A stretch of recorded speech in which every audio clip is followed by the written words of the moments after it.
வணக்கம். இன்னைக்கு நான் வேர்ல்ட் ட்ரேட் ஆர்கனைசேஷனை பற்றி தான் நான் சொல்ல போகிறேன். ட்ரேட் அப்படின்னா எல்லாருக்குமே நல்லாவே தெரியும், வியாபாரம் அப்படின்னு. ஸோ வேர்ல்ட் ட்ரேட் ஆர்கனைசேஷன் எதுக்காக உருவானது அப்படின்னா, எல்லா கண்ட்ரீஸும் அதில் ஜாயின் ஆகிருப்பாங்க. வியாபாரம் யாருக்குமே ஒரு பார்ஷாலிட்டி இல்லாமல் ஒரு நியாயமான ஒரு முறையில் வியாபாரம் நடக்கணும் அப்படின்னு சொல்லி தான் வேர்ல்ட் ட்ரேட் ஆர்கனைசேஷனே கொண்டு வந்தாங்க. இப்போ ரீசெண்டாக நீங்கள் டெய்லி பேப்பரில் படிச்சிருப்பீங்க.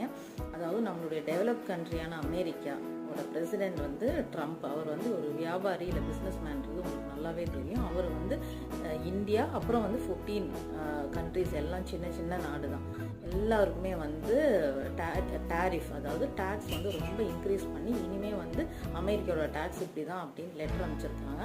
ஸோ எல்லாருமே அதில் சைன் பண்ணணும் அப்படின்னு சொல்லியிருக்காங்க. இந்தியா திட்டவட்டமாக சொல்லியிருக்காங்க, எங்களுக்குன்னு ஒரு ஸ்டாண்டர்ட் இருக்குது, அதை விட ஜாஸ்தி டேரிஃப் போட்டிங்கன்னா எங்களால் சைன் பண்ண முடியாது அப்படி